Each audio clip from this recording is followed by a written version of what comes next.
2024년 이화여자대학교 기출분석 시작하겠습니다.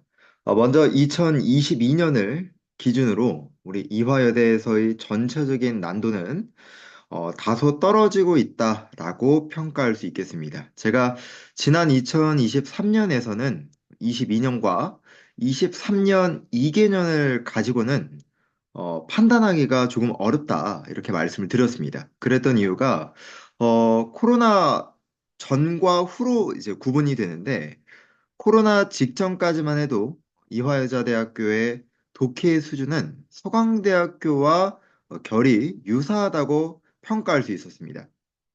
그런 반면, 이제 2022년을 기준으로는 성균관대학교가 떠오른다거나, 또 이와 유사한 한국외대가 떠오를 수 있는 부분인데, 아무래도 과거 서강대학교와 이화여대의 난이도가 상당히 높았던 점을 감안하다면, 최근 들어서 이화여대 3개년 정도를 기준으로 본다면, 독해 수준의 난도가 떨어지고 있다, 이렇게 평가할 수 있겠죠. 자, 그렇지만 우리 템블랭크 유형이라고 해서 41번에서 50번 항목은 난도 여부를 떠나서 수험생의 긴장을 높일 수 있는 부분이기 때문에 이 부분과 관련해서는 해독을 통해서 익숙해지는 것이 무엇보다 중요하다고 볼 수 있겠습니다. 지금 제 촬영하는 시점에 있어서 제가 지금 또 다른 문법 강의를 또 하고 있기 때문에 이 부분이 마무리되는 시점에서 우리 템블랭크에 관련해서 제가 이번 연도에 또 새롭게 100문제 정도를 집필을 해서 여러분에게 또 배부를 해 줄 것이기 때문에 그 부분을 추가적으로 연습을 하시고 또 같이 회독을 해서 더 완벽하게 경과함을 쌓으시면 되겠습니다. 자, 그리고 이 학교의 특성에 관련해서는 다른 연도에서도 제가 특징을 또 설명을 해드리고 있고, 또 나머지 부분에서 우리 학습 매뉴얼에 자세하게 정리가 돼 있습니다. 또 문제를 풀면서 어떤 점을 유의해야 할지도 말씀을 드릴 테니까 오늘 2대 수업에서 단 하나의 논점도 놓치지 마시고 여러분 모두 흡수해서 본연의 것으로 소화하길 바라는 마음으로 어휘 문항부터 보도록 하겠습니다. 자, 일단은 우리가 동의어에 관련된 논점은 크게 뭐 걱정할 건 없을 것 같아요. 그냥 어휘 단어를 보고 맞추는 부분이기 때문에 뭐 예를 들면 1번은 교육학적인이란 뜻이니까 정답 당연히 3번으로 갈 수 있어야 되겠죠. 자, 그 다음에 2번 convert는 당연히 바꾸다 라는 의미로서 정답 2번이 될 수 있겠고, 아마 학생들이 이제 또 3번에 대해서 조금 어려워하지 않을까. 만약 본인이 단어에 관련돼서 직접적으로 단서가 뭐 부족한 것 같다, 정답이 바로 떨어지지 않은 것 같으면 동의어는 논리 유형으로 문제를 푸셔도 상관은 없습니다.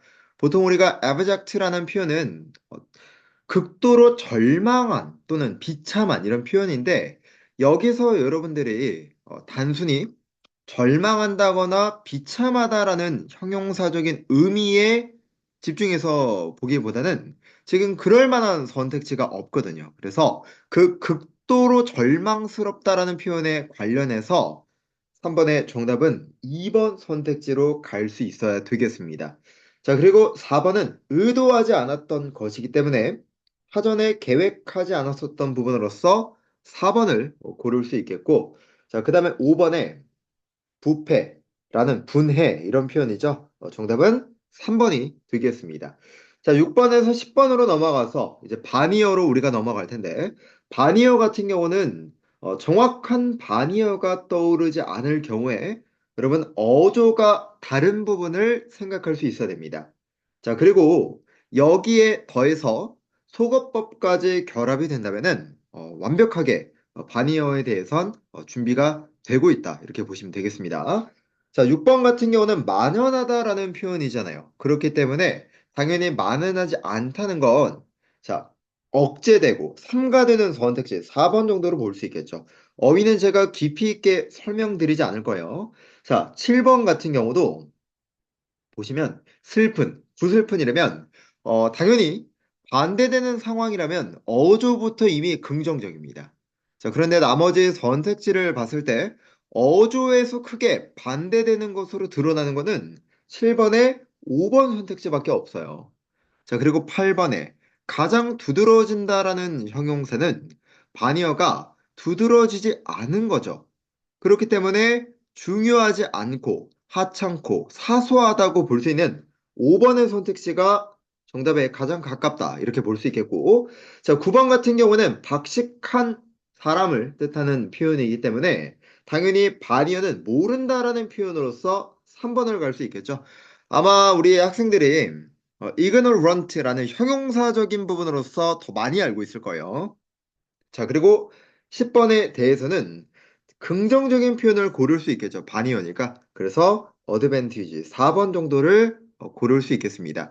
자, 지금 단어 수준에 보면 어, 굉장히 어렵다 이렇게 평가할 수는 없습니다. 아시겠죠? 자, 11번으로 넘어가도록 하겠습니다. 우리가 제시문이 없는 순서 배열을 마주하면 크게 두 가지 정도는 우리가 숙지하고 들어갈 필요 있어요. 먼저 시작하는 부분은 반드시 소개나 정의하는 부분으로 들어가야 됩니다. 자, 그리고 우리가 전개 방향에 관련해서도 집중할 필요가 있는데 전개 방향은 순행적 구성으로 이루어질 수 있어야 됩니다. 자, 순행적 구성은 쉽게 이야기하면, 자, 원인과 결과라고 했을 때, 인과라고 그대로 이어져야 이게 순행적 구성이에요. 결과가 나오고 원인이 나오는 이런 순서가 아니라는 겁니다. 또 하나, 또 문제점과 해결책, 그런 방향성이 물 흐르듯이 가는 거. 그런 거를 우리가 순행적 구성이라고 생각하시면 되겠습니다. 그리고 또 일반적 진술과 구체적 진술이 있다고 가정해 봅시다. 그러면 우리가 정의적 설명이나 소개하는 부분 자체가 일반적 진술이에요. 그렇기 때문에 지금 여러분이 2번처럼 imagine, 우리가 consider 또는 imagine, suppose, 제가 흔히 CSI라고 표현을 하잖아요. 그러니까 이 표현들이 문장의 시작점에서 출발하든 또는 문장 가운데 비치가 되든 상관없이 부연 설명하는 역할을 가지고 있다. 이렇게 설명을 드렸습니다. 그러니까 당연히 2번은 우리가 배제해야 될 부분이에요. 자, 그리고 A번과 C번을 여러분이 비교해 볼 때도 가스라이팅이라는 게 심각한 쟁점으로 생각되어야만 합니다라는 것과 그리고 10번은 가스라이팅이라는 게 이제 하나의 형태라는 거예요. 자, 그러면 A번이라는 거는 이미 가스라이팅이라는 개념이 소개된 다음에 문제점으로서 이제 인식되어져야 되는 거죠. 그러면 A번이 먼저일까, C번이 먼저일까 생각해 본다면 당연히 정의가 먼저 나오는 게 맞겠죠. 따라서 우리는 지금 1번과 3번과 5번으로 시작될 수 있다. 이렇게 바라봐야 됩니다. 자, 그리고 이어서 2번이 그대로 이어지고 있으면 알 수 있어요. 모든 선지가, 그쵸? 자, 그렇지만 여기서 이미 우리가 2번 선택지를 알고 있음에도 불구하고 이걸 또 다 읽는 친구들도 있단 말이에요. 자, 중요한 건 2번으로 이어지는 연결고리는 굳이 우리가 잡을 필요가 있겠습니까? 없겠습니까? 없습니다. 자, 우리가 순서 배열이라는 건 배울 때 이해 영역이라고 배웠습니까? 아니면 간접적 쓰기 영역이라고 배웠습니까? 간접적 쓰기 영역이라고 배웠습니다. 무슨 말이냐면 지금 여러분이 10번에서 2번으로 당연히 연결되어 있음을 눈으로 알 수 있음에도 불구하고 마치 내용 이해를 위해서 2번을 더 읽고 문제를 그 다음에 뭐가 나올지 이 생각을 한단 말이에요. 우리가 이제 중요하게 생각해야 될 요소는 이 부분이 아니라 A번과 B번과 D번의 관계를 따질 필요가 있다는 거예요. 자, 이 중에서도 어떤 관계를 따질 필요가 있을까? 바로 전개 방향을 생각해야 되겠죠. 우리가 시작점에서 정의적 설명까지는 이제 생각을 했어요. 그리고 시작점을 제대로 골랐단 말이에요. 그러면 더 이상 시작 관련된 부분은 불필요한 부분이니까 전개 방향을 생각해 봐야 됩니다. A번이냐, B번이냐, D번, 이들의 관계를 따지라는 소리예요. 그러면 여기서 여러분들이 이제 해석을 해봤다면 저는 크게 하나의 포인트가 떠올라요. 뭐가? At first라는 논점과 그 다음에 D번에서 ultimately, 궁극적으로라는 표현에 대해서. 자, 처음이라는 부분과 그리고 궁극적으로라는 부분은 저는 결론이라고 생각을 했습니다. 그러면 처음이라는 시작점이 먼저일까? 아니면 끝이라는 부분이 먼저일까? 이 두 부분을 재보면 처음이 나오고 끝이 이어지는 것이 순행적 구성이라 볼 수 있겠죠. 자, 그렇기 때문에 A번에서 어디로? 다시 한번 더. B번에서 어디로? D번으로 갈 수 있는 선지를 우리가 고를 수 있다는 거예요. 자, 그러면 당연히 우리는 5번은 배제할 수 있어야 되는 거예요.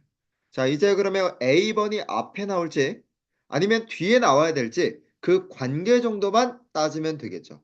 자, 그래서 지금 이제 A번이 마지막에 나와야 될 이유는 가스라이팅이라는 부분에 대해서 심각하게 봐야 되는 이유를 시작과 끝이라는 부분을 먼저 들었고 그 다음 부분으로서 이유를 보충해 주는 걸로 매듭 짓는 게 맞겠죠.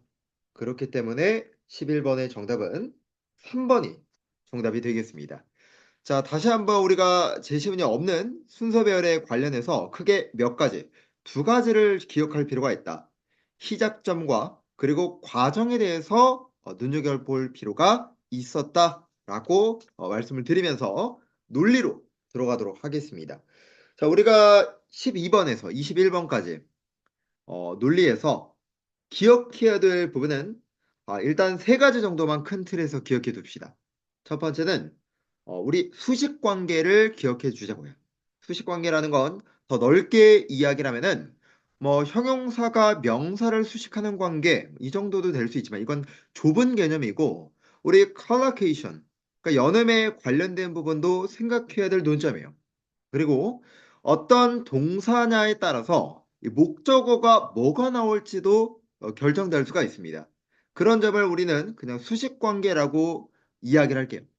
두 번째, 우리가 논리라는 부분에서 정답에 관련된 단서가 전혀 없을 때 범주를 잡는다거나 소거를 한다거나 또는 플러스와 마이너스의 어조를 판단하는 건 기본이었어요. 자, 그렇기 때문에 이 세 가지 부분은 또 기억해야 되고, 자, 마지막 부분은 과거에 어, 이화여대의 이런 논리적 난도를 출제하기보다는 지금은 여러분이 순접의 4요소 정도만 기억해도 좋을 것 같아요. 우리가 순접의 4요소라고 한다면 뭐가 있었나요? 관계사가 있었죠. 분사가 있었죠. 분사라는 건 분사 구문을 포함하는 개념이라고 말씀을 드렸습니다. 그리고 부정사가 있었습니다. 자, 마지막은 뭐죠? 전치사가 되겠죠. 전치사 중에서도 가장 압도적으로 언급되어지는 세 가지가 있습니다. by, in, on이죠. 자, 그래서 제가 일부러 논리의 세 가지 관점에 대해서 큰 틀과 작은 틀로도 각각 세 개씩 기억하자라는 겁니다. 자, 그 부분까지만 우리가 검토를 하고 논리로 들어가는 거예요. 그리고 이화여대가 어차피 시간이 100분 정도가 주어져 있어요. 자, 그렇기 때문에 우리는 질에 서두를 필요가 없다라는 겁니다. 자, 그러면 여러분이 제가 여러분에게 지금 시사하고 있는 이 큰 틀의 세 가지, 작은 틀의 세 가지 부분을 한번 시험지에다가 필기하면서 들어가도 되지 않을까요? 그걸 여러분이 기억에 의존하기보다는 직접 필기를 하면서 그 다음에 문제를 풀더라도 괜찮다라는 겁니다. 자, 그러면 12번 문제부터 한번 보도록 하겠습니다. 자, 일단은 저는 먼저 12번의 바로 시작점에서 even when recycled라고 했을 때 심지어 재활용했음에도 라는 부분이 양보죠. 근데 이 부분만 보더라도 저는 여러분이 여기에서 이미 재활용했음에도 라는 부분은 재활용 자체는 어조가 어때요? 긍정입니까? 부정입니까? 긍정이에요. 근데 심지어 재활용하였음에도 라고 했기 때문에 이 주절에 관련된 어조가 부정적으로 흐를 수 있음을 여러분이 사고할 수 있어야 된다는 거예요. 자, 그리고 미국에서 플라스틱의 사용이 다른 국가를 빈칸해왔다라고 말하고 있습니다. 그러면 다른 국가를 빈칸해왔다 했을 때 두 대상의 관계를 우리가 생각할 필요 있겠죠.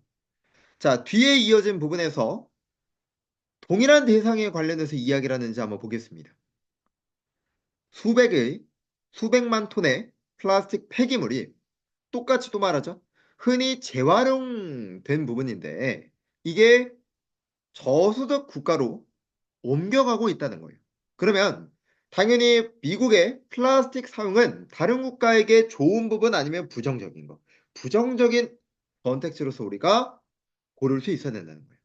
자, 적어도 우리는 1번 또는 3번 그리고 5번은 저는 좀 과하지 않나. 자, 그래서 저는 5번은 좀 과하다. 괴롭히다라는 거는 아닌 것 같다. 이거 너무 과한 선택지라서 1번과 3번 선택지 정도가 저는 괜찮다고 바라봤습니다. 자, 그 다음에 이어서 우리가 인프라를 가지고 있지 않아요. 그러면 당연히 이런 저소득 국가는 플라스틱 사용에 있어서 당연히 폐기물로부터 피해를 받을 수 있겠죠. 그러면 인프라와 이 오염의 관계를 또 생각해 볼 필요가 있습니다. 우리가 부정사라는 것 자체가 전후 관계 순접이라 그랬잖아요. 그러면 인프라라는 것 자체는 뭐가 될 수 있다. 자, 인프라라는 것 자체만으로는 오염을 보호할 수 있는 긍정적인 관계로 바라봐야 되지 않을까요? 우리가 오염이라는 것 자체가 부정적인 요소니까 이 부분을 긍정적으로 만들려면 어떻게 해야 되겠습니까? 더 완화시키는 선택지로서 고를 수 있어야 되겠죠. 그렇기 때문에 오염을 만들다라는 프로듀스라는 개념이 아니라 오히려 프리벤트라는 막는다는 개념으로서 정답은 1번을 고를 수 있어야 되겠죠. 자, 그리고 여러분이 지금 3번에서 데미지를 제외한다면 각각 철자가 동일하다는 것도 알 수 있어요. 우리가 철자가 동일하다는 것 자체는 어휘형 논리를 또 시사하는 부분이기도 하죠. 자, 그러면 13번 문제로 넘어가도록 하겠습니다. 제가 기억하는 부분으로서 시험이 끝나고 나서 그 당시에 우리 수험생들로부터 제가 13번에 관한 문제를 질문을 좀 많이 받았던 문제였습니다. 근데 제가 이런 이야기를 했어요. 이 13번의 문제에 대해서 선생님 정답이 뭐예요? 정답이 직접적으로 드러나지가 않아요. 드러나지 않을 때 우리가 생각해야 될 세 가지가 뭐라 그랬습니까?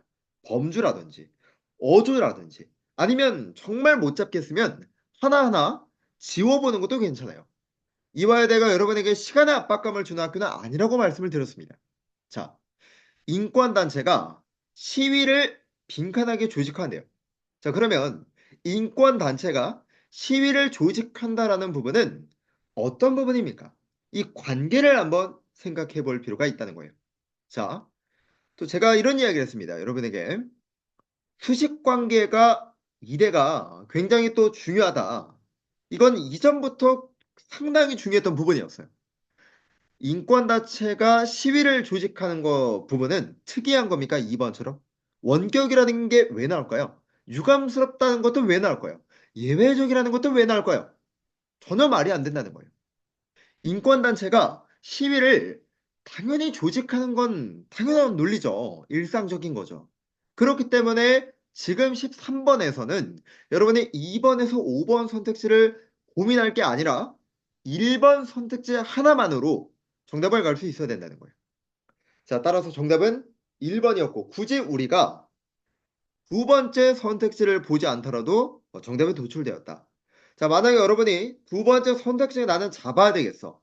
그러면 뒤를 한번 봅시다. 자, 지금 기후 문제에 관련해서 시위를 일상적으로 조직한다는 거예요. 그래서 지구온난화와 인권 사이의 관계를 이목을 끌고 또 어떤 액션을 요구하겠습니까? 화석 연료 소비를 줄이기 위해서 당연히 신속한 행동을 요구하는 부분은 저는 너무나도 괜찮은 선택지라고 생각됩니다. 따라서 13번은 정답이 1번이었고 이 문제는 여러분이 수식 관계를 생각해 주면 좋겠다. 자, 가장 중요했던 건 누구다? 인권단체가 누구를 시위를 조직할 때 어떻게 조직할까? 어떤 부서가 들어가면 좋을까? 했을 때 명확하게 우리가 생각하는 순접의 뭐 4대 요소라든지 아니면 다른 부분으로서 정답에 관한 부분이 없다면 한번 범주나 소거법이나 어조도 생각해 보고 또 수직 관계도 생각해 보고 그러고 나서 정답을 판단하더라도 괜찮습니다. 자, 그러면 14번 문제로 넘어가도록 할게요. 자, 14번에서는 가장 먼저 보였던 부분은 저는 read to였어요. 우리가 뭐뭐로 이끌다라는 표현 자체가 인과입니다. 그러면 시장의 fluctuation, 변동이라는 거는 번영과 빈칸을 요구할 수 있다는 거예요. 기업에게. 자, 여기에서 이미 원인에서 변동이라고 했기 때문에 만약에 앞선 번영이라는 게 나왔으면 뒤에는 번영에 반대될 수 있는 부분이 나와야 되겠죠. 자, 그렇기 때문에 부정적인 선지가 나올 수 있어야 되겠구나. 이런 판단이 서야 돼요. 자, which is why 그러한 이유로 시장의 안정성이라는 건 빈칸한 상태가 아니다. 자, 여기에서 학생들이 좀 이제 많이 틀리지 않을까. 저는 좀 이 부분은 좀 너무 과하다. 왜냐? 자, 먼저 적어도 1번과 2번과 3번은 안 됩니다. 이 첫 번째 선택지가 부정이 나와야 되는데 1, 2, 3번은 좀 거리가 멀죠. 자, 반면에 4번과 5번은 괜찮은데 자, 지금 두 번째 빈칸은 state of affairs. 이 표현 자체가 사태라는 표현이에요. 자, 따라서 두 번째 빈칸에 관련된 부분은 단어를 알았어야 된다. 그렇기 때문에 두 부분을 모두 충족할 수 있는 것은 5번밖에 없었다라는 거예요. 자, 여기에서 이제 우리 학생들이 또 이런 고민을 할 수 있습니다. 관용 표현을 어디까지 외워야 될까? 이렇게도 생각할 수 있는데 이 부분에 대해서는 저는 너무 스트레스 받지 않았으면 좋겠습니다. 자, 그러면 15번으로 넘어가도록 하겠습니다. 자, 지금도 엄청난 사회적 움직임이 문명에, 여러 문명에 빈칸한 영향을 미쳤다. 그러면 엄청난이란 significant라는 부분이 그대로 어디로 여기 빈칸에 들어가면 되는 거 아닐까요? 됐습니까? 자, 그리고 세미콜론이라는 부분도 들어갈 수 있어야 되겠죠. 자, 예를 들면 자, 우리가 세미콜론 같은 부분 한 가지 논점을 짚고 가겠습니다.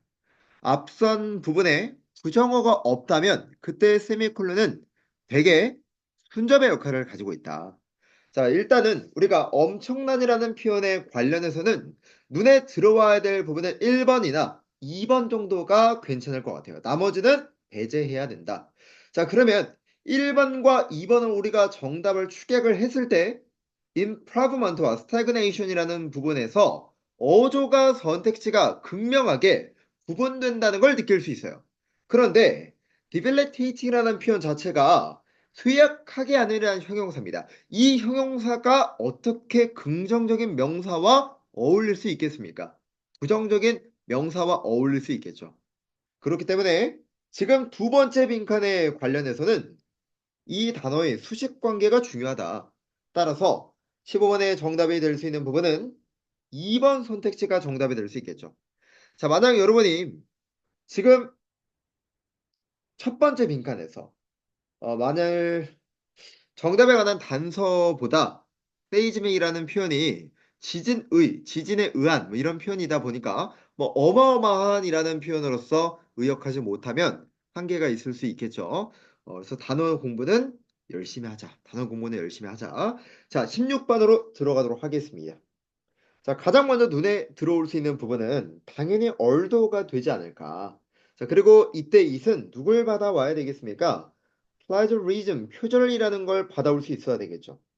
자, 그래서 표절이라는 건 많은 글자로 된 윤리적인 잘못을 빈칸한대요. 저는 이때 그냥 뭐 포함하다라는 개념은 괜찮았어요. 또 의미하다라는 개념도 괜찮았던 것 같아요. 그러나 표절이라는 게 실수라는 거, 뭐 잘못이라는 거, 이런 부분을 제외한다라는 건 좀 거리가 있지 않아요? 지금은 어조를 맞춰주는 게 좋을 것 같아요. 그렇기 때문에 저는 16번에서 exclude, 일단 2번만 배제를 했습니다. 그리고 주절로 넘어가는 거죠.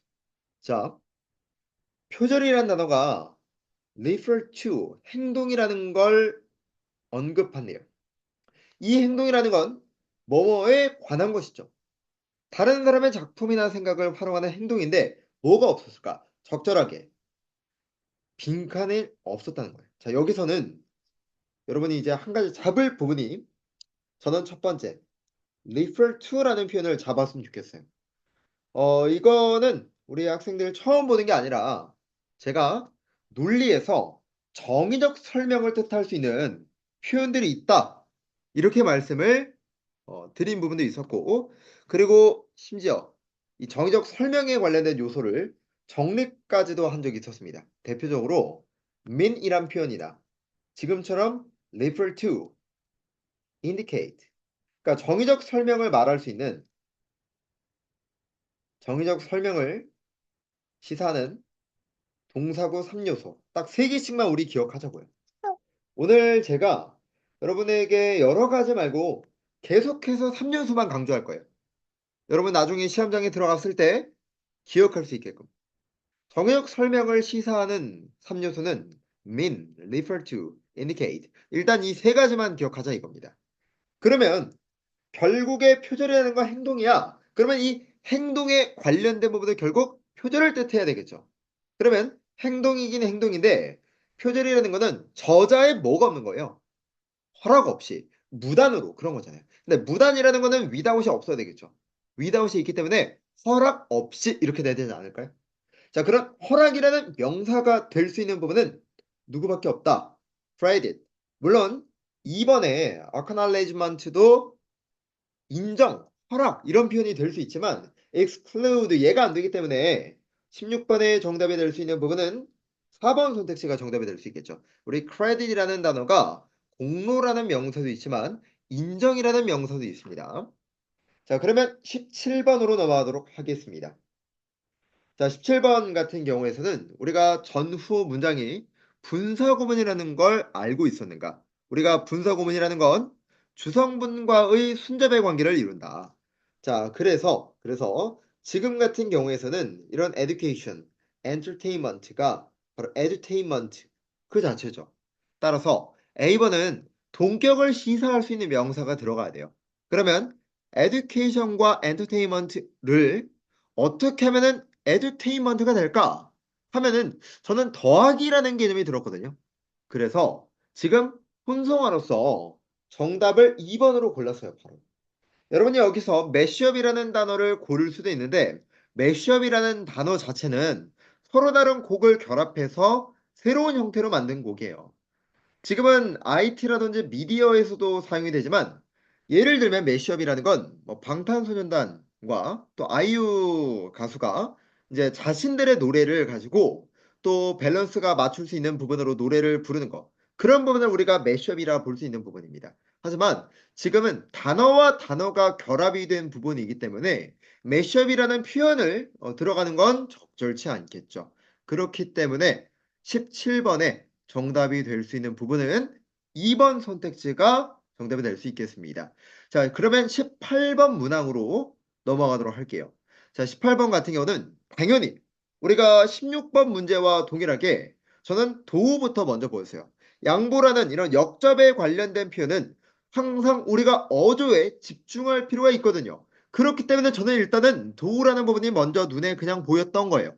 자, 그리고 두 번째, 빈칸한 예술가의 kiss off. 우리 kiss off 무슨 표현이죠? 고별 음반 뭐 이런 표현이잖아요. 고별 음반이 했을 때 좋은 내용입니까? 안 좋은 내용? 이거 안 좋은 내용이에요. kiss off라는 단어 자체가 약간 하향세로 접어드는 그런 느낌이에요. 그럼에도 불구하고 그 앨범이 원래는 마이너스 돼야 될 앨범이 뭘로써 걸작품으로 찬사받고 있다는 거예요. 만약 여러분이 키스오프라는 표현을 잘 모를 수도 있어요. 그러나 지금 걸작이라는 것도 모른다 해도 칭찬을 받았더라면은 당연히 여기에서는 얼도가 있었기 때문에 부정적인 뭔가가 들어갈 수 있어야 되겠다. 이렇게도 생각할 수 있겠죠. 자, 그러면 부정적인 단어만 골라본다면 일단 1번이나 3번이나 4번 정도는 고를 수 있어요. 그 다음에 지금 문장 끝나고 다시 한 번 더 콤마 ing가 나왔습니다.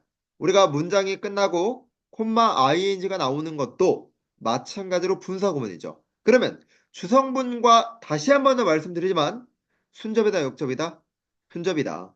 여기에 더불어서 지금 and bringing 하면서 카탈로그까지 병렬까지 이루어지고 있어요. 그러면 지금 찬사로 이루어졌다라고 하고 있는데 갑자기 분사구문의 내용에 막 부정적인 단어가 들어가야 되겠습니까? 절대 그럴 수 없죠. 스탠다드 이런 거는 필요가 없고 이거는 어조가 전혀 없는 단어잖아요. 오히려 어떤 편으로 위태롭게 한다는 건 부정이고 그 사람의 업적을 다시 활력 있게 만들어준 거예요. 이게 긍정적인 단어의 어조를 가지고 있는 표현이 될 수 있겠죠. 따라서 지금 18번에 정답이 될 수 있는 부분은 3번 선택지가 적절하겠습니다. 자, 그러면 19번으로 넘어가도록 할게요. 자, 지금도 17번, 18번, 19번 계속해서 분사 구문이 나오고 있어요. 자, 지금 여기에서 주성분에서 문건의 각 라인을 분석한다라고 하고 있어요. 그러면 제한된 입법의 법률적 파급 효과를 또 뭐 할까? 당연히 분석한다라는 말이 나와야 되겠죠. 그렇기 때문에 19번의 정답은 scrutinizing, 분석하다라는 표현이 정답이 될 수 있겠습니다. 자, 그리고 20번 같은 경우도 여기서도 뒤에서 물론 분석어문이 나오고 있어요. 다양한 정신 상태를 보여준다. 그 다양성이라는 부분은 누가 이런 행복감부터 불쾌감까지를 받고 있어요. 그러면 이런 from A to B와 마찬가지로 범위를 뜻할 수 있는 표현이 들어갈 필요가 있겠습니다. 그런 표현이 바로 스펙트럼이라 볼 수 있겠죠. 자, 그러면 우리가 범위를 나타내는 3요소가 또 있습니다. 지금 이 부분은 여러분이 문법적으로도 공부할 필요가 있는데 스펙트럼도 마찬가지예요. 지금 스펙트럼이란 표현이 범위를 통해서 from A to B라는 표현으로 쓰였다는 거잖아요. 자, 그런데 지금은 명사 형태죠. 자, 스펙트럼은 동사 형태로도 쓸 수 있습니다. 자, 그래서 저는 동사 형태로서 범위를 뜻할 수 있는 거 vary, from A to B 또 하나 range from A to B 그리고 gamut from A to B 이렇게 해서 범위를 뜻할 수 있는 3요소는 세 가지를 더 정리해 두시면 되겠습니다. 자, 그리고 우리가 지금 제가 정리한 개념에 관련해서는 또 자동사적인 성향도 가지고 있기 때문에 be arranged 이렇게 수동태로 쓰는 쓸 수가 없다는 것까지 숙지해 두시면 되겠습니다. 자, 그리고 21번 지금 선택지가 1번에서 5번까지 각각 철자가 동일하다는 걸 통해서 당연히 우리 뭐라는 걸 알아야 돼요? 어휘형 논리라는 걸 알고 있어야 돼요. 수면의 패턴과 인지적 역할 사이에 뭐가 될까? 그 사이에 얘는 수식 관계죠. 컬로케이션 물어보고 있는 거란 말이에요. 관계를 뜻해야죠, 여기서는. 갑자기 여기에서 왜 3번처럼 성문화가 나오고 2번처럼 대조가 나오고 5번처럼 상품화가 나오고 컬래버레이션 왜 나오겠습니까? 수면 패턴이라든지 인지 역할의 상관관계라는 단순 단어 문제로서 정답은 4번 선택지가 정답이 되겠습니다. 자, 그러면 22번에서 25번까지 보도록 할 텐데 자, 우리가 장문형 문법에 대해서 무조건 해석부터 하면 된다, 안 된다. 늘 말씀드리지만 우리가 특히나 장문이면 장문일수록 우리 이대가 가장 장문형으로서 길게 나오는 학교죠. 자, 그랬을 때 항상 해석이 아니라 밑줄 친 부분에서 문법적인 관점을 먼저 생각할 게 1번입니다.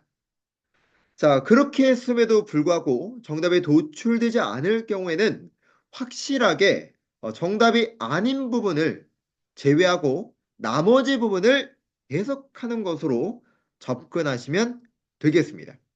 예를 들면 1번은 around 부사입니다.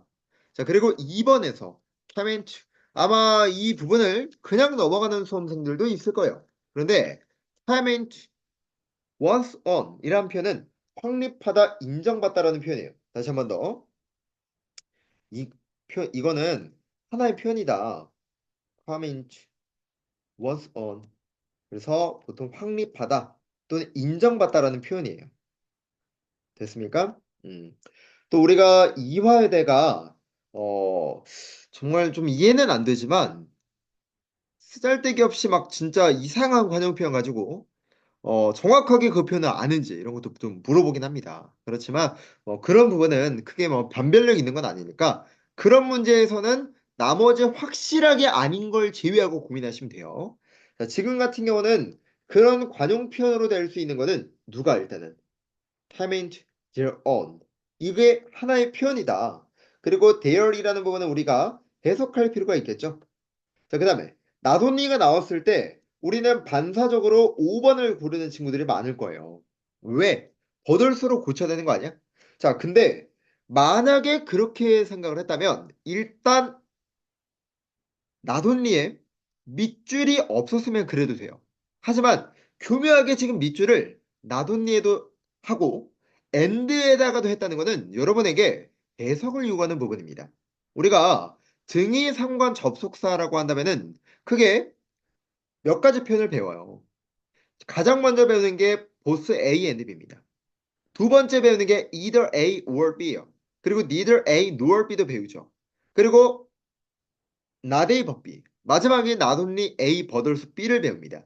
총 5가지를 배운다는 거죠. 자, 그렇기 때문에 여기서 우리가 평상시 등위상관 접속사에서 and와 어울리는 표현은 보스죠. 자, 그러면 이 문제는 보스 A and B가 될 수도 있고 또는 not only A but also B가 될 수도 있다는 거예요. 자, 그러면 우리가 이 부분은 뭘로 판단해야 되겠습니까? 해석할 필요가 있겠죠. 자, 그럼에도 불구하고 많은 인문학자들은 여전히 디지털 인문학에 관련돼서 애매모호하게 알고 있을 뿐만 아니라 어떤 과제에 대한 명확한 인식이 부족하다. 이건가요? 아니면 잘 모르기도 하는데 여기다가 명확한 이해력도 부족해. 자, 즉 이거는 여러분이 문법적인 요소를 나아가서 해석적으로 틀린 걸 물어봤던 거예요. 그렇기 때문에 나돈리가 아니라 포함의 관계 둘 다 똑같은 부분으로서 나돈리를 보수로 고쳐야 되겠죠. 그래서 지금 4번 문제는 뭐가 필요했다? 해석이 필요했다. 뭘로 알 수 있었다? 지금 우리는 분명히 여기도 부정 그리고 뒤에도 부정 이렇게 배웠죠. 그래서 지금은 순접으로서 보스 A&B로 바꿔줄 필요가 있겠다. 자, 그 다음에 지금 이제 우리가 한 가지 생각할 필요가 있는 거는 보통 not only A but also B는 점층법으로 쓰이거나 아니면 역접의 관계로 쓰인다라고 말씀을 드렸습니다. 따라서 정답은 4번이 되겠습니다. 아마 많은 수험생들이 틀릴 걸로 예상되는 건 22번을 몰라서 틀리기보다는 5번 선택지를 골라서 틀리는 비율이 많을 것이다. 이렇게 볼 수 있겠고 23번으로 넘어가도록 할게요. 개인적으로 너무 치사한 것 같아요, 이 문제는. 이것도 22번처럼 결국에 해석까지 요구했던 거예요.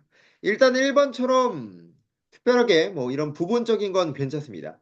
2번도 아마 여러분 괜찮다고 생각했을 거예요. 왜냐면 우리 프로마트라는 표현 자체가 A to B를 쓰면서 승진시키다, 진척시키다, 뭐 고취시키다 이렇게도 해석할 수 있거든요.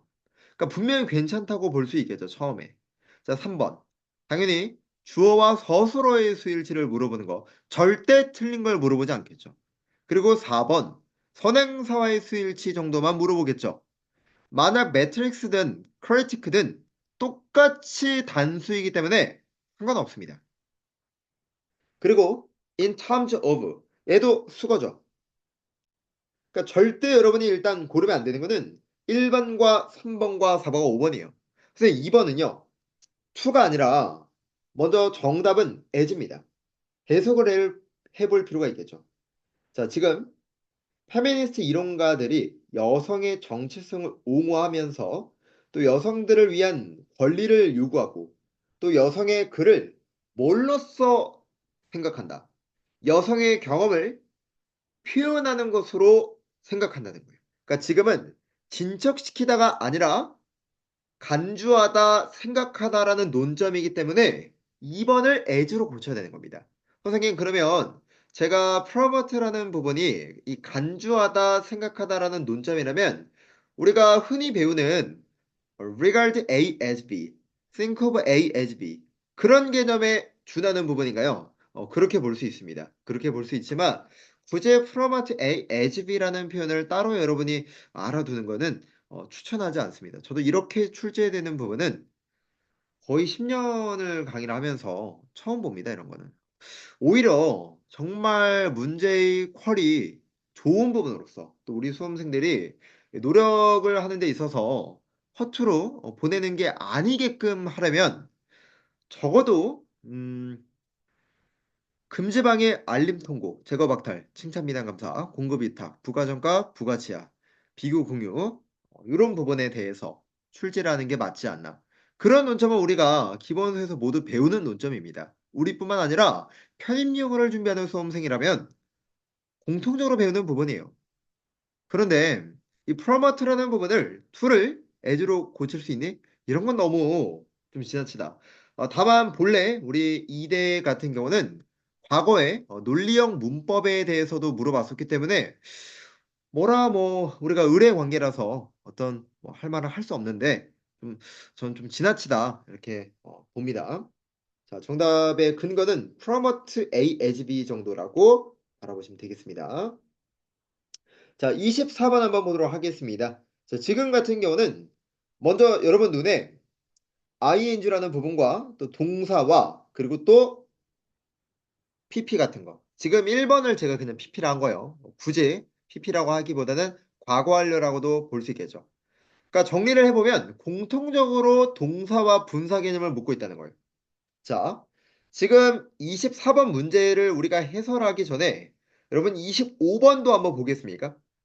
전체적으로 25번도 수직 관계를 묻고 있다는 거예요. 그러니까 24번과 25번은 같은 출제자가 낼 가능성이 높습니다. 선택지에서 공통적인 논점을 묻고 있기 때문에요. 자, 지금은 우리가 24번 같은 경우는 전체적으로 시제가 뭐였습니까? 현재 시제로서 구성이 되었습니다. might lead to 라는 표현을 보면서 우리가 현재라고 단정 짓긴 그렇지만 그 이외의 시제를 여러분이 한번 본다면 전체적으로 현재 시제로 구성됐다라는 걸 알 수 있어요. 자, 그러나 단일 누구만 1번 선택지만 과거 완료라는 걸 알 수 있습니다. 차라리 현재 완료로 고쳐주는 게 맞겠죠. 정답은 1번이 틀렸습니다. 자, 그리고 우리가 1번에서 빈틈 공략에서 테스트 1에서 이런 이야기를 합니다. face와 confront 같은 경우는 능수동이 동일하기 때문에 뒤에 목적어가 나오거나 아니면 be faced with 이렇게 써도 된다. 라는 것도 기억해 두시면 되겠고요. 자, 그 다음에 2번 같은 경우는 자, 지금 여러분이 이거를 뭐 분사 구문으로 봐도 상관이 없겠죠. 그래서 with 목적어, 목적격 보어 이렇게 해서 분사 구문으로 보더라도 지장은 없다. 자, 그리고 3번 같은 경우 read to. 아마 여러분이 우리 논리에서 read to를 봤다면 틀린 걸 고르지 않을 거예요. 괜히 may가 맞을까, might가 맞을까 이런 거 하지 마세요. 자, 4번 같은 경우에 우리가 병렬일 때도 부사를 무시하지만 마찬가지로 분사 구문일 때도 무시해 주세요. 문장 끝나고 콤마 ing가 나왔으면 분사 구문이고 뒤에 목적어 있으니까 너무나도 괜찮은 거잖아요. 자, 그다음에 5번 선택지도 분사 구문이죠. 목적어 있는 거 너무나도 예뻐요. 정답은 2번, 1번이 되겠습니다. 자, 25번. 지금은 제가 수식 관계를 말씀을 드렸는데, 자, 지금 이렇게 보시면 형용사가 명사를 수식하고 있고, 그죠? 자, 그 다음에 지금은 globally라는 부사가 부정사가 연결돼 있어요. 물론 우리가 부사와 형용사의 구분을 가질 때는 동사를 바라보고 판단해라 라고도 말씀을 드렸습니다. 비동사라면은 형용사를 고를 수도 있고 또 일반 동사라면은 부사가 나올 수 있어야 되며 또 일반 동사일 경우 제가 seem과 appear 같은 경우는 대표적인 이형식 동사니까 그럴 때는 형용사를 쓰도록 해라 이렇게도 말씀을 드렸죠. 2번은 틀린 게 아니다. 자, 그런데 이건 너무한 거 아니냐고 이거는 명사가 어떻게 부사가 꾸미겠습니까? 형용사로 바꿔줄 필요가 있겠죠. 그래서 정답은 3번이 틀렸다. 자, 지금 4번 같은 경우도 괜히 어려워 보이지만 형용사가 나란히 병렬돼서 누구를 명사를 꾸미고 있는 거예요. 괜히 여기서 for raising ground라는 단어를 보면서 쫄 필요 없다는 거예요. for raising ground라는 표현 자체가 그냥 채집 공간 하나의 명사입니다. 그렇기 때문에 4번과 5번은 각각 형용사를 병렬해 준 것밖에 없어요. 따라서 정답은 3번이 정답이 될 수 있겠죠. 자, 총평을 하자면 문법은 어려운 난이도가 아니었다. 이렇게 말씀드릴 수 있겠습니다. 자, 그러면 26번에서 40번 독해로 넘어가도록 할게요. 자, 어, 이 문제를 여러분이 한번 봤을 때 하면 안 되는 걸 말씀을 드릴게요. 하면 안 되는 거를. 자, 우리가 기준점을 잡지 않겠습니까? 26번과 7번의 문제를 보니까 빈칸 채우기예요. 그러니까 빈칸 완성 문제잖아요. 그리고 단일 논리에 관련된 부분입니다. 그럼에도 불구하고 이 내용을 전체적으로 이해하려고 하는 수험생들이 있을 수 있어요. 자, 지금 우리가 빈칸 완성이 두 문제가 나란히 수록되어 있는데 내용 이해가 중요한 영역입니까? 절대 아니라는 걸 생각할 필요 있겠죠. 지금 단일 단어를 물어보고 있기 때문에 이거는 각각 논리 문제로 생각을 하셔야 되는 거예요. 그러면 굳이 우리가 이 단어 뭐야 하면서 막 멘탈 깨질 거 없다는 거예요. 여기서부터 읽는 게 아니라 이미 사무에버 같은 경우에 기준점을 잡아줄게. 여기서부터 읽어도 돼. 자, 그 다음에 제가 연결어와 의미어라는 걸 강조를 하는데 과학자가 발견하기를 이런 거 연결어잖아요. 내용 연결해주는 거. 괜찮죠? 그 다음에 cause, 인과죠. 인과입니다. 이런 건. read to와 똑같은 표현이에요. 자, 어쨌든 영양결핍이라는 건 균류가 변화를 하도록 유발할 수 있대요. 그럼 분사구문 나옵니다. 그리고 또 분사구문이 나와요. 그러면 분사구문과 분사구문의 관계는 순접이라는 걸 알고 있다면 우리가 정답에 관한 단서는 첫 번째, 벌레를 먹는다는 거예요. 그러면 뭔가를 먹는다는 부분으로서 A번을 고른다면은 잡아먹는 개념 1번, 육식성이라는 단어가 나와야 되지 않을까요? 정답은 1번이 되겠습니다. 26번에. 자, 그 다음에 여러분이 또 두 번째 문단을 하나하나 읽는 게 아니라 어디로? 좀 밑으로 가서 저는 기준을 두 번째 B번에 대해서는 여기서부터 읽었어요. 자, 이런 AO라는 게 후각 모방을 사용을 해서 먹잇감을 끌어들이는 수단을 진화시켰다는 거예요. 자, 그 다음에 means. 자, 우리가 this라는 걸 통해서도 지시사 앞에 받아와야 되는데 논리에서도 이야기를 했었지만 정의적 설명에서 제가 3요소 기억해달라고 또 나오죠. 그러면 앞뒤 관계가 똑같다는 내용이 나와야 돼요. 자, 그랬을 때 균류가 음식의 신호를 그리고 성페로몬을 분비해가지고 빈칸을 한다는 거예요. 벌레를 빈칸한다고 하는 거예요. 그러면 지금 우리가 여기 자 지금 이 생물과 균류는 똑같다 볼 수 있겠죠. 됐습니까? 똑같다라고 볼 수 있겠다.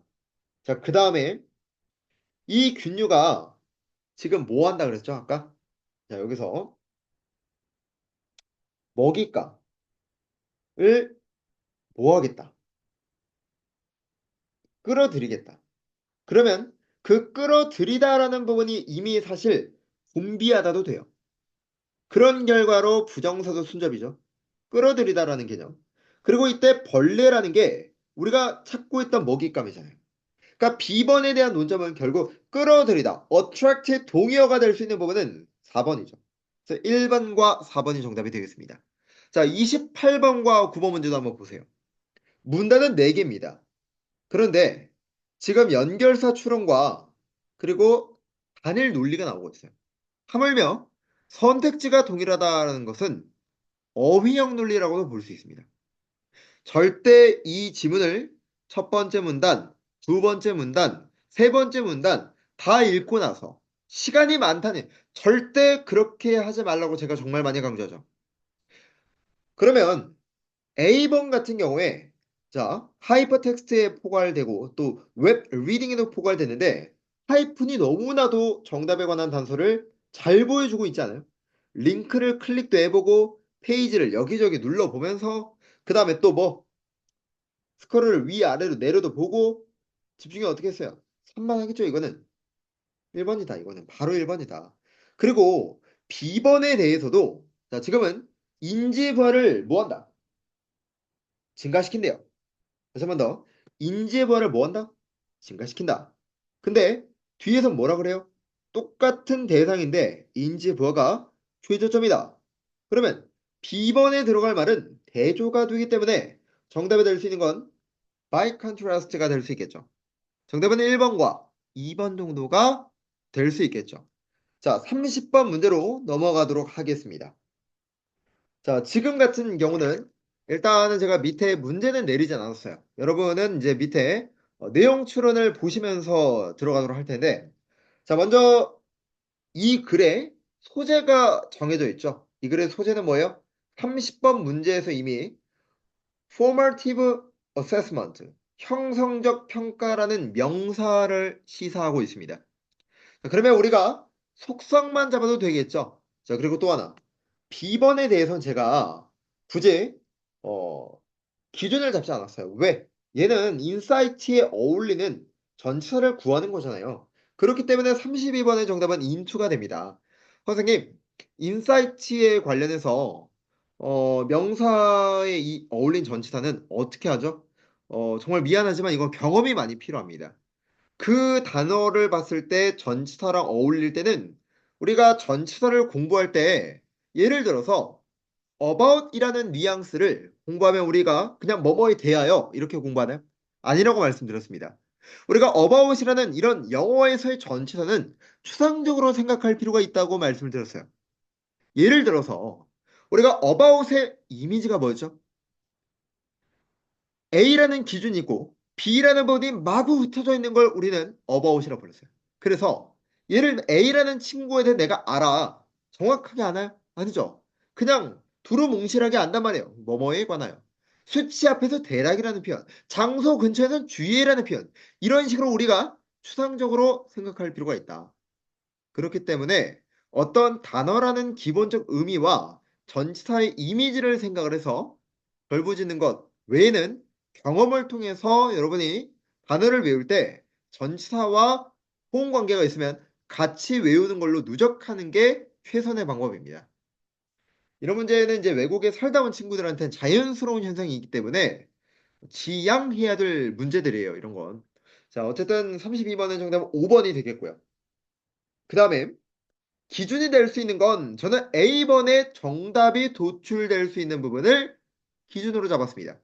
만약에 A번에 관련된 첫 번째 문단에서 정답이 도출되지 않으면 우리가 뭐 하면 되는 거예요? 발췌도 됩니다. 그렇기 때문에 무조건 세 번째 문단까지 다 읽을 필요가 없죠. 자, 그러면 먼저 중심 소재가 FA라는 건 잡았어요. 가치 있는 도구랍니다. 어느 분야에서? EFL 교육에서. 그리고 몇 가지 이점을 제공한대요. 어이구, 내용의 전개 방식을 이미 시사해 주죠. 몇 가지 이점이기 때문에 내용 전개 방식은 나열입니다.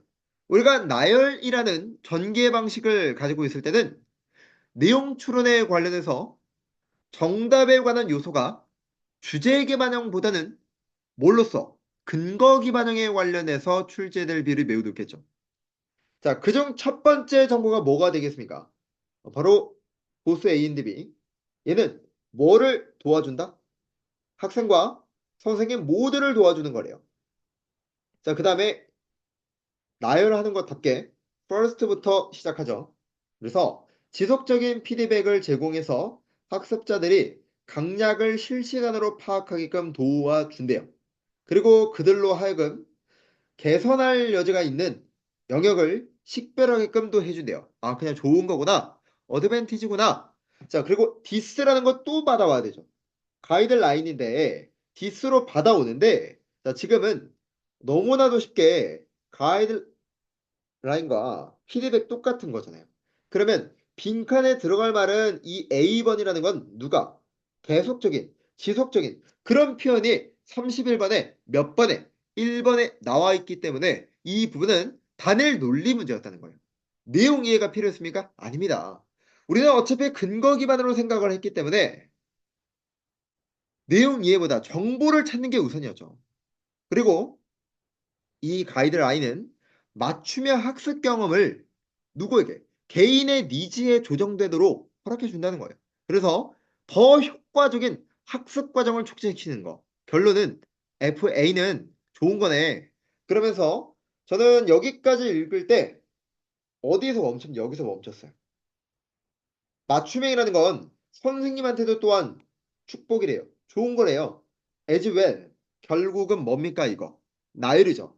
근데 얘가 나왔던 이유는 처음에 어드밴티지를 얘기를 하면서 지금 첫 번째 문단의 이점은 학생들에 관련돼서 이점을 주는 것이고 두 번째 문단에서 나열이라는 as well을 통해서 이번엔 선생님에 관한 논점을 이야기할 수도 있죠. 전 여기까지를 기준점으로 봤습니다. 그러고 나서 문제를 보는데 자 지금 1번은 일단 보루에 나왔어요. 근데 어조가 너무 괜찮더라고요. 2번은 FA가 학생들로 하여금 자기 성찰의 기회를 제공해 주더라. 그렇죠. 강약점을 파악할 수 있게끔 도와준다라고 이야기를 했었잖아요. 자, 그리고 3번에서 EFL 교실에서 유용하다. 당연하죠. 그러나 4번 같은 경우는 완전 틀렸다. 왜? 주로 학생들이 아니라 선생님과 학생 모두에 대해서 좋은 점을 시사할 수 있어야 되겠죠. 그렇기 때문에 30번의 정답은 4번, 31번의 1번, 32번의 5번이 되겠습니다. 자, 그리고 33번에서 34번으로 넘어갈 텐데, 자, A번에 대해서는 반이어 묻는 거잖아요. 결론에는 한 놈만 틀린 거 고르면 돼요. 반이어가 아니라 하나만 틀린 거 고르면 되는데 4번은 이리저리 헤매는 거잖아요. 그러니까 이외의 선택지가 생각하다라는 논점이기 때문에 그냥 우리가 동의어만 알아도 충분했다는 겁니다. 그러면 주목해야 될 문제는 몇 번? 34번이죠. 자, 여러분이 34번 문제를 통해서 두 가지 생각을 해야 되거든요. 두 가지 생각. 제가 한 10초 정도의 시간을 드릴 테니까 어떤 두 가지 생각을 해야 되는지 한번 생각해 보시기 바랍니다. 지금 우리가 이 34번에서 어떤 사고를 해야 할까?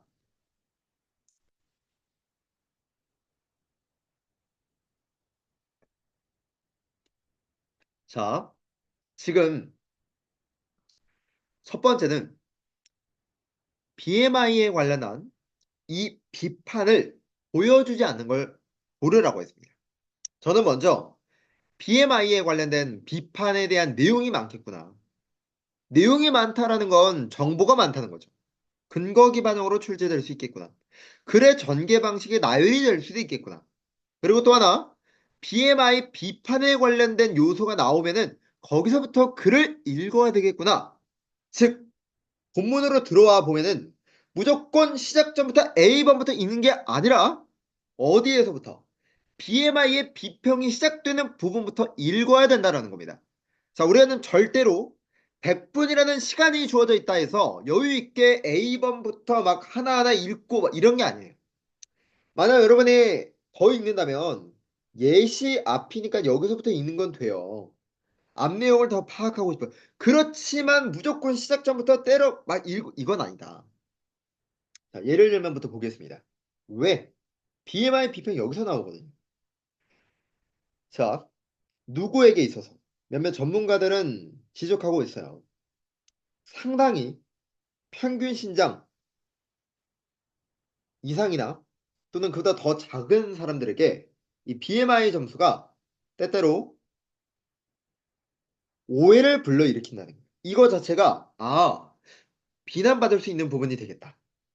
정보 1이 나왔죠. 두 번째. 게다가 what's more 나열이죠. 자, 이 시스템은 원래 전 이런 거 표시합니다. 수치도 표시를 할 거예요. 19세기 데이터에 기반을 두기 때문에 이 데이터는 누구예요? 유럽 사람의 인구 통계예요. 자, 이건 원인이죠. 원인과 결과에 관련해서는 항상 누가 중요하고 결과값이 중요하고 두 번째, 원인과 결과에 관한 논점은 내용 일치 추론에 있어서 근거 기반의 단일 대표적인 요소입니다. 여러분이 문제를 풀면서 근거 기반의 인과라는 걸 눈여겨봤었는가? 내가 이걸 잡았는가? 이 부분으로 문제가 출제될 거라는 부분으로 생각하면서 문제를 봐야 된다는 겁니다. 자, 그러면 결과적으로 많은 사람들이 문제를 제기했다.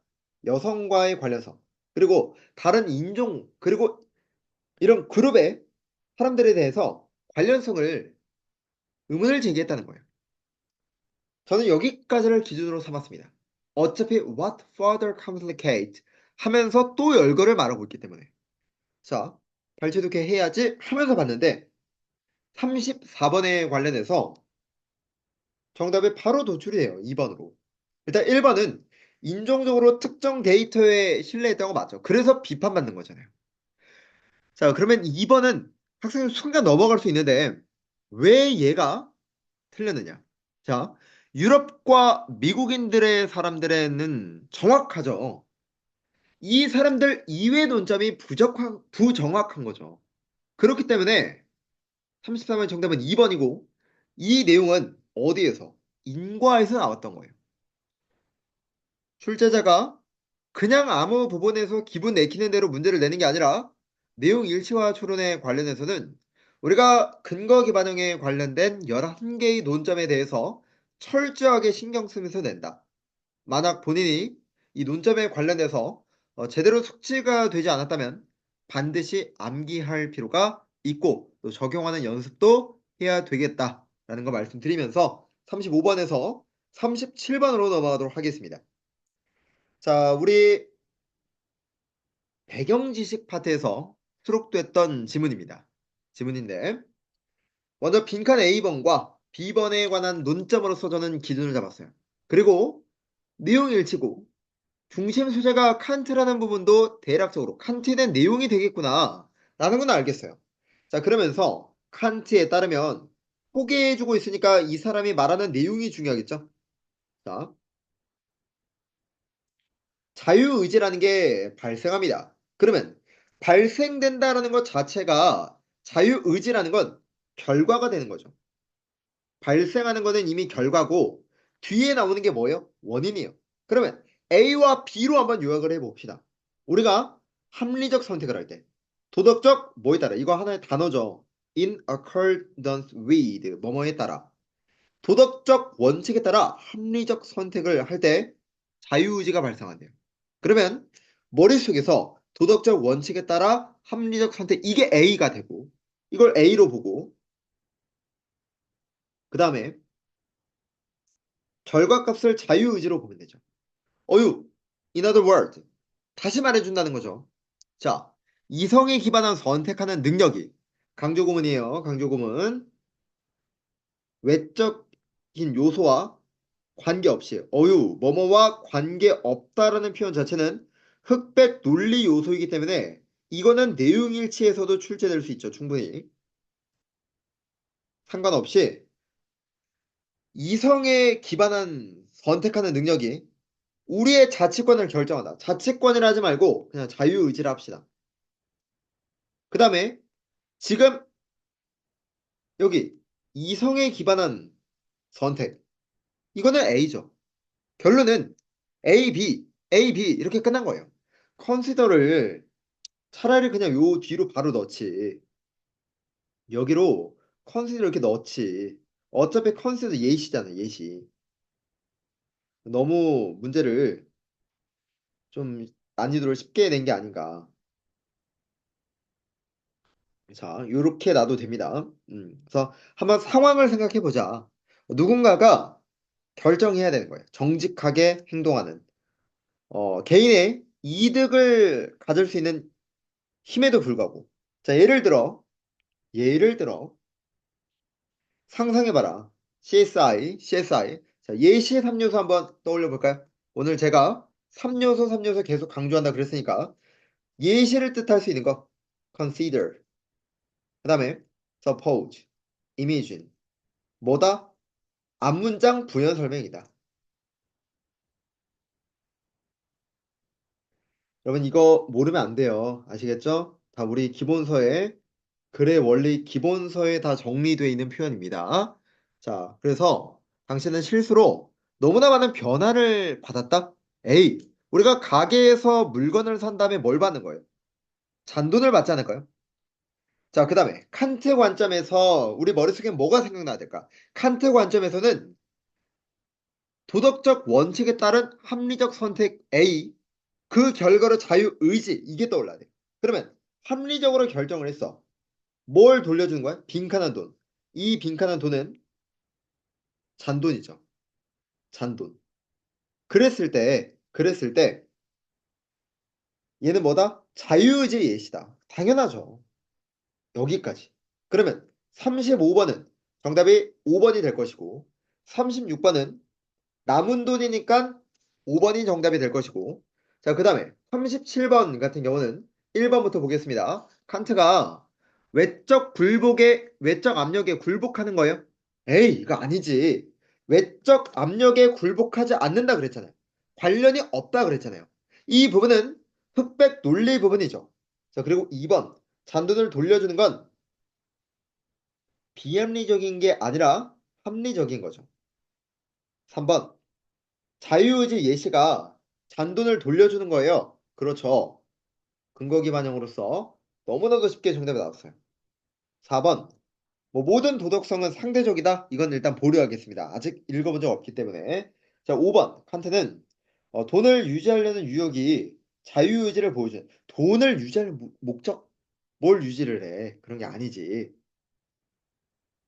이거 자체는 아예 그냥 무관한 걸로 보시면 되겠습니다. 따라서 37번은 정답 3번이 되겠습니다. 자, 그러면 38번에서 40번으로 한번 넘어가 보도록 하겠습니다. 자, 이 문제도 여러분 이제 보시면은 내용 일치해서 입장이 구분되어야 될 필요가 있습니다. 이미 제가 보호론자와 글로벌 리스트를 빨간색과 파란색으로 지금 화면에 보이시는 것처럼 구분해 두었습니다. 그리고 39번도 글로벌 리스트의 관점에 대한 요소이기 때문에 생각해 볼 필요 있겠죠. 자, 우리가 기준점을 잡는 것은 A번에 관련돼서 논점이 도출된다면 저는 여기를 기준점으로 처음에 생각을 했어요. 그리고 두 번째, 글로벌 리스트와 프로텍셔니스트의 보호론자이기 때문에 전개 방식은 비교 대조라고도 생각할 수 있겠습니다. 봅시다. 자, 팬데믹에 마비하는 그런 효과가 세계 경제를 황폐해왔기 때문에 결과가 중요한 거예요. 글로벌 경제의 미래에 대한 상당한 논의가 있었습니다. 그렇구나. 자, 와일이 중요합니까? 주절이 중요합니까? 주절이 중요한 거죠. 자, 몇몇 사람은 스테이터스 큐, 이거는 2대 논리에서도 나왔죠. 현상 유지를 회귀하는 게 적절하다. 이 위기가 원인은 그냥 뺄까요? 헷갈릴 수 있으니까 얘는 뺄게요, 일단은. 현상 유지의 회귀가 적절하다. 근데 또 다른 사람들은 공급 사슬과 경제 관여가 상당한 개혁하는 거 요구하고 있어요. 뭘 확실시하기 위해서? 경제 위기가 다시 일어나지 않기 위해서. 그러니까 몇몇 사람은 현 상태 유지고 몇몇 사람은 개혁을 해서 그 다음에 다시 일어나게 하지 말자. 자, 그래서 당신이 이 논점에 대한 생각은 뭐에 따라 다를 수 있다? 글로벌 리스트와 그리고 보호론자 입장에 따라서 다를 수 있다. 그러면 이때 저는 위드가 제일 컸던 것 같아요. 어디에 관여하는 뉘앙스잖아요. 그렇기 때문에 align with 뭐뭐와 제휴하다 라는 표현으로서 40번의 정답은 1번이 정답이 되겠습니다. 자, 그러면서 저는 하나 글로벌 리스트가 뭐 하는 경우 있다? 상호 관련성 있는 경제와 트레이드를 우선시한대요. 아, 이게 글로벌 리스트구나. 자, 그 다음에 하지만 프로텍셔니스트 보호론자는 국내 산업을 우선시한대요. 관세를 부과하고 무역 장벽을 부과함으로써. 자, 그러면 지금 예를 들어서 우리나라로 만약에 A라는 상품을 판매하는 데 있어서는 관세를 뭐 40%를 붙일 거야? 이런 부분을 보호론자로 볼 수 있겠고 또 글로벌리스트 같은 경우는 그런 관세 자체를 그냥 없다는 뉘앙스로 생각을 해도 되겠죠. 자, 물론 38번은 여러분이 본래 갖고 있는 배경 지식으로 문제를 풀어도 상관은 없었습니다. 보호론자가 외국 경쟁에 인센티브를 주길 원한다라는 건 완전 잘못됐죠. 이건 글로벌리스트의 관점이 될 것이고, 글로벌리스트는 다국적 협업을 강조하겠죠. 정답은 2번이 되겠습니다. 경쟁 이런 게 아니라. 자, 3번, 2번, 1번 이렇게 보면 되겠습니다. 그러면 41번에서 50번으로 우리가 넘어갈 텐데, 자, 제가 지금 미리 확실한 품사를 구분해 놨어요. 여러분이 시험장에서는 색깔 펜을 쓸 수는 없겠지만 동그라미, 세모, 각기 구분할 수 있는 부분으로서 확실하게 품사가 구분될 수 있는 거는 표시해 두자. 선생님, 1번과 2번은 왜 표시하지 않으셨어요? 과거 분사가 될 수도 있고 동사가 될 수도 있기 때문에 일단 보류해 둔 것입니다. 자, 아마 학생들이 가장 당황할 수 있는 부분은 6번이나 7번이나 11번 같은 그런 단어들 때문에 좀 생소할 수 있겠죠. 익숙해지실 필요가 있습니다. 자, 그리고 41번에서 50번. 여기 문제에서 먼저 본인이 품사를 구분해 놨으면은 무조건 해석하는 게 아니라 빈칸의 품사부터 확인해 하셔야 돼요. 만약에 품사의 자리를 제대로 파악하지 못하겠다면 뭘 할 필요가 있다. 이 자리 품사가 뭐가 들어갈지 메모해 두는 것도 좋아요. 자, 5부 뒤에는 품사 누가 들어가야 됩니까? 명사가 들어가죠. 그러면 예를 들어서 여러분이 시험장에서 어차피 시간이 몇 분이니까 100분이니까 이 자리는 명사가 들어갈 자리 뭐 n이라 써도 되겠죠. 이 자리는 명사가 들어갈 자리야. 이렇게 보셔도 돼요. 자, 그 다음에 문제를 푸시는 겁니다. 항상 이대는 3요소만 기억하자. 자, 먼저 as가 나왔습니다. as는 원인이죠. 폐기물을 재료로 하는 움직임이 상당한 빈칸을 잃어버렸어요. 자, 여기서 저는 rust, 이 부분이 제일 중요하게 느껴졌거든요. 왜냐면, 뭐뭐를 잃다라고 했을 때 수식 관계를 생각해 보세요. 이 명사가 들어갈 자리인데 갑자기 재능을 잃는 게 되겠습니까? 이건 완전 범주가 일단 틀리고 좋은 걸 잃다라고 말할까요? 안 좋은 걸 잃었다라고 말할까요? 안 좋은 게 나올 수 없어요. 즉, lost라는 이 단어 자체는 목적어가 누구 만들 수 있다. 부정적인 선택지가 아니라 긍정적인 선택지를 잃어버린다라는 어조가 시사될 수 있다는 표현이죠. 그렇기 때문에 지금 우리는 긍정적이면서도 명사가 뭐가 있습니까? luster, 윤기, 광택. 정답은 몇 번? 17번이 되겠죠. 이렇게 보셔야 돼요. 자, 42번 한번 볼까요? 지금 despite도 한번 눈에 볼 수 있겠죠. 그죠? 역접이니까. 또 하나. 저는 여기 뒤에 나오는 by 전치사도 괜찮았어요. 많은 규율과 제약사항으로부터 뭐가 될까? 이거 자체가 어조가 부정적이죠. 그리고 이 자리 자체가 pp가 들어갈 자리가 되지 않을까요? 그러면 지금 데모하는 거를 허락해 줬음에도 불구하고 뭐가 됐을까? 아마 학생들이 10번과 15번에 대해서 좀 정답을 헷갈려 할 수도 있을 것 같아요. 일단은 curtail, 줄어들다라는 표현, 축소되다라는 표현으로서 10번이 정답이죠. 그러면 왜 15번은 안 될까? 자, 15번 같은 경우는 먼저 45번부터 보시면 지금 여기는 분사가 일단 나왔어요. 그죠? 당혹스럽다라고 말했거든요. 그 학생이 자신의 무례한 행동을 정당화한 것으로 당혹스러워하니까 행정관이 당혹스러워하겠죠. 그러니까 이 친구가 자기 행동을 합리화하는 거, 정당화하는 걸로 행정관이 뭐 하고 있는 거예요? 당혹스러워하고 있어요. 그러면 당연히 펄플락스에 관련된 단어가 정답으로 들어갈 수 있어야 되죠. 그의 동의어가 누가 됩니까? 15번이죠. reader라고 볼 수 있겠죠. 따라서 정답이 될 수 있는 건 몇 번이? 지금 15번이 되겠네요. 자, 그리고 이 자리가 스토드가 들어갈 뒤에 자리는 보어 자리니까 형용사 자리가 들어가야 되는 것도 생각하시면 되겠습니다. 그러면 43번으로 들어와서 자, 플라스틱 빨대가 환경보호론자로부터의 타깃이 되었대요. 자, 그 다음에 저는 after이라는 부분을 보면서 결과 원인을 생각했어요. 결과 원인을. 그러면 after 이하가 원인이죠. 어떤 거북이의 비리오 이후에 뭐 하면서 코에다가 박힌 빨대가 스파크 이것도 인과죠. 여기는 이제 결과값이 나와야 돼요. 뒤가. 근데 좋은 게 나와야 될까? 안 좋은 게 나와야 될까? 환경보호론자들의 타깃이라며. 그러면 당연히 이때 목적어에 들어갈 부분은 부정적인 선지가 들어가야 되겠죠. 됐습니까?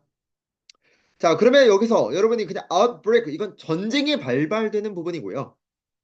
이런 코에다가 박혀있던 빨대가 뭘 유발할까? 부정적인 명사, outcry, 강렬한 항의 정도로 볼 수 있겠죠. 13번이 들어가야 되겠죠, 그러면. 자, 44번. 지금은 두 개의 수식관계, 범주, 이 정도만 생각하면 되지 않을까요? 왜? 고고학자와 유물은 일단 빈칸은 동사가 들어갈 자리도 하고 그렇기 때문에 몇 번에? 20번에 unearth 발굴하다 라는 부분으로서 정답이 쉽게 도출될 수 있을 것 같습니다. 지금은 PP가 아니라 과거동사로 볼 수 있어야 되겠죠. 자, 46번에서 이제 50번 한번 넘어가 보도록 하겠습니다. 자, 지금 같은 경우는 젠더예요. 여러분, 젠더라는 건 이분법으로 항상 기억해 주세요. 자, 그리고 뒤에서 단서가 분사구문이죠. 지금 남녀를 구분해 두고 있는 거잖아요. 그리고 품사가 들어갈 자리는 명사죠. 그래서 명사 중에서도 구분하는 건 몇 번이? 12번이 될 수 있겠죠. 자, 숫자만 쓰도록 하겠습니다. 그리고 47번. 지금 어, 환경 비평과 환경 인문학은 새로운 여러 학문에 걸친 분야를 빈칸한대요. 자, 일단은 이 자리에는 명사적인 요소와 명사를 연결해 줘야 되지 않을까요? 왜? 자, 일단은 동사가 나오고 있어요. 그러면 일단 뒤에는 누가 필요해? 명사가 들어가야 되겠죠. 근데 그 뒤에 누구도 있어? 수식어를 빼면 얘도 있어요. 이 말은 어떤 명사와 어떤 명사와 전치사가 있다라는 부분으로 들어갈 수 있어야 되겠죠. 됐습니까? 그런데 여기에 더불어서 저는 너무나도 좋았던 부분은 여기 뒤에서 여러 학문에 걸친 새로운 분야라고 그랬어요. 여러 개라고 했었고 이게 인문학과 질적인 사회과학을 거쳐서 시간을 걸쳐서 나타냈다 했기 때문에 적어도 어명사 오부 형태들에 대한 요소 중에서 뭔가 방향성이 위로 올라가는 선택지가 저는 가장 끌린다. 그런 부분은 an array of가 무슨 뜻이에요? 많은이란 표현이죠. 많은. 그리고 이 부분과 대칭될 수 있는 부분이 몇 번이었어요? 11번이었어요. 극소량이라는 표현이었잖아요. 자, 6번이 있을 수 있겠고 48번 같은 경우도 명사와 명사예요. 이 둘이 충돌하면 안 되는데 지금 인강이랑 그리고 형강이에요. 두 개는 대조로 볼 수 있어야 되겠죠. 그 두 개를 대조로 볼 수 있는 거는 instead of의 동의어로 볼 수 있는 19번이 될 수 있겠죠. 자, 그리고 49번. 자, 얘는 she'll lose. 이 표현이 저는 굉장히 중요하다 생각했어요. 아주 영리한 클라이언트가 에이전트의 교묘하게 빈칸한 언어. 그러니까 지금 여기서는 artfully와 she'll lose라는 표현과 어울릴 만한 단어가 형용사가 들어가야 돼요. 우리가 명확하게 형용사라고 볼 수 있는 거는 14번과 18번인데 14번의 단어가 뭐예요? euphemistic이란 표현은 완곡 어법이죠. 완곡이라는 표현 자체가 뭡니까? 이런 불쾌한 표현을 다르게 돌려 말하는 거예요. 그 돌리다라는 그 방향성이 쉴르드와 알트플리와 방향성이 일치한다는 거예요. 이 요소들도 마찬가지로 어조가 그대로 있는 게 아니라 영리한 것과 완고한 것과 교묘한 것은 다 이 방향이 유지가 된다. 따라서 49번은 정답이 14번이 정답이 될 수 있겠죠. 그리고 50번으로 넘어가서 장래 마술사가 demonstrate 보여주었어요. 여기도 마찬가지 명사가 나왔어요. 그러면 첫 번째 명사를 수식할 수 있는 형용사가 들어갈 수도 있는 것이고 두 번째는 명사를 연결시켜주기 위해서 어명사 오보도 들어갈 수 있는 거죠. 그랬을 때 저는 여기에서 물론 보호도 있죠. 단서가. 하지만 비록 그의 무대 위에서의 행동이 여기서 무대 위의 행동은 이 마술사가 실제로 마술을 하는 행위와 또 그런 센스, 태도 이런 걸 볼 수 있겠죠. live to be desired 이거는 아쉬운 점이 많다. 이거 제가 아주대인가? 타 대학에서 제가 어, 정리해 줬던 것 같은데 이런 수고입니다. 그래서 아쉬운 점이 많더라도 빈칸한 속임수가 보여주더라. 그랬을 때 저는 가장 크게 보였던 단서는 사실 demonstrate였어요. 왜 보여주다라는 거는 증명하다, 보여주다. 뭘 보여주겠습니까? 능력, 기술. 그 능력과 기술에 관한 범주가 될 수 있는 거는 a gift for 정답 5번 정도밖에 없었거든요. 따라서 정답은 5번이 될 수 있겠다. 이렇게 판단할 수 있어야 되겠죠. 됐습니까? 자, 여기까지 해서 우리가 2024년 이화여대 기출 강의를 모두 마무리 지었습니다. 많은 학생들이 우리 수험생뿐만 아니라 다른 수험생분들도 이화여대 강의 언제 촬영하시냐고 계속 문의를 주시는데 10월 31일 오늘 기준으로 인강이 이제 올라가게 됩니다. 그래서 참고해 주시면 되겠고 오늘 제가 이제 이대에서 시사했던 부분들 정말 하나도 빠짐없이 검토하시기 바라고 어, 우리 수험생분들은 학습 매뉴얼과 또 리뷰 노트 2015년부터 10개년 모두 꼼꼼하게 검토하시고 또 이화여대가 이번 연도에는 12월 15일에 또 시험이 예정이 돼 있습니다. 누군가에게는 첫 번째 시험 학교일 수도 있어요. 그렇기 때문에 철저하게 회독, 정말 회독이 중요하다. 그렇기 때문에 상위권 대학이면 더 그러니까 정말 회독 열심히 해주시고 또 템블랭크 항상 여러분을 당혹시킬 만한 문제입니다. 그렇기 때문에 제가 추후에 추가적으로 배부하는 문제들도 모두 소화해 주시고 거기에서 그치지 마시고 그 부분들도 회독을 해주시면 좋을 것 같아요. 제가 템블랭크에 관련돼서 GP라는 문항들은 향후 템블랭크에 대한 논점에서 출제될 가능성이 있는 요소들로만 문제를 만들고 있기 때문에 최대한 빠른 시일 내로 여러분에게 제공할 수 있도록 하겠습니다. 자, 올해도 이화여대 배출자가 어, 나오길 바라는 부분으로 그럼 9년 연속인데 깨지지 않았으면 좋겠습니다. 그래서 1차를 붙어오시면 자소서에서 또 정말 아낌없이 모든 걸 갈아서도 써드릴 테니까 1차만 붙어오시길 바라고 또 여러분의 좋은 결과가 있길 바라면서 우리는 다음 시간에 다른 대학으로서 만나 뵙도록 하겠습니다. 모두 고생하셨습니다.